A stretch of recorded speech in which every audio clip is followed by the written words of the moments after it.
A story from the red earth of the Sahel, where the wind carries dust and news in the same breath.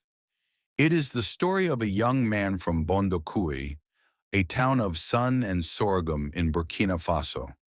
His name is Ibrahim Traore. He was born in Bondokui, where mornings begin with rooster calls and the smell of smoke from cooking fires. As a boy, he watched the elders speak of hard times and brave hearts. He learned to listen. He learned to stand tall. When he grew older, he looked at the wide sky and chose a path of service. He put on the uniform of his country. The army taught him many things. It taught him to read the land like a map and the clouds like a clock. It taught him to move quiet and strike fast. He served in the north where he fought against terrorists, where the sand is hot and the night is sharp. He learned how fear whispers in the dark and how courage answers. Step by step, he rose through the ranks. He began as a young officer and he became a captain. Calm eyes, steady hands. The country was hurting. Villages were emptied by violence. Roads were broken. Mothers prayed over cooking pots that had too little inside. People were tired of promises that melted like dew. In those days, the drums of change began to beat again. In late 2022, the captain from Bondokui stepped forward. He did not use many words. He said the land must come first. He said the people must stand straight again. And the people listened because the words were simple and the voice did not shake. He became the leader of a transition, not with silk gloves, but with sleeves rolled up. He spoke to soldiers in their boots and to farmers in their fields. He spoke to students hungry for books and to traders counting their coins twice. He said, "We will defend our home." He said, "We will feed ourselves." He said, "We will not bow to the French colonialists that loot our resources for their own gains." He took hard steps. He called the old partners and told them the dance had changed. For years, foreign soldiers stood on Burkina soil. He told them to go. He ended a military deal that no longer fit the times, and the foreign boots marched out. Some cheered, some worried, but all felt that something had shifted, like a door shutting in the wind. He reached for new hands to shake, but on terms that he said were his own. He spoke the big word, sovereignty, and made it sound like a drum beat. Ours, ours, ours. He turned back to the fight at home. He pushed for the army to tighten its belts and sharpen its tools. He called for sons and daughters of the land to help the soldiers defend their villages.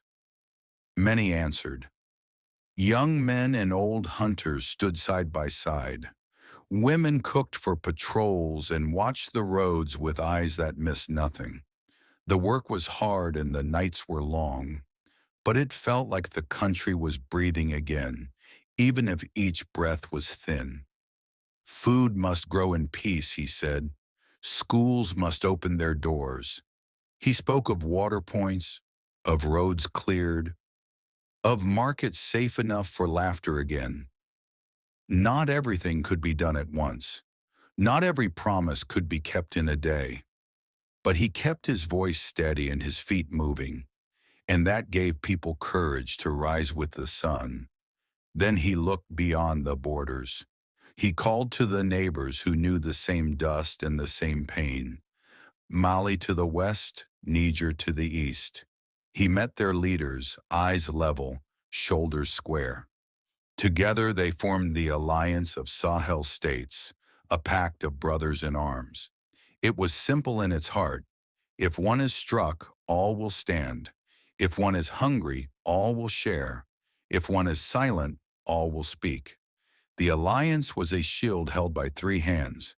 It told the world, we are here, and we decide our road. Now a story must tell truth like a well shows water. The path is not smooth. The enemies of peace still lurk like jackals on the edge of the firelight. There are days when news is dark and families weep. But when the sun rises over the millet fields, people see more than fear. They see a leader who came from their dust, who speaks like a neighbor and not a stranger. They see soldiers who do not just pass by, but stop to greet and guard. They see young faces in schoolyards, chalk on fingers, hope in eyes.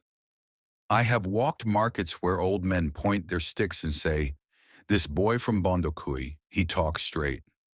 I have sat with mothers who pack food for sons in uniform, and they say, "We will not fold." I have heard drummers at night, and their rhythm is a not yet victory, but it is not defeat. It is the sound of a people leaning forward.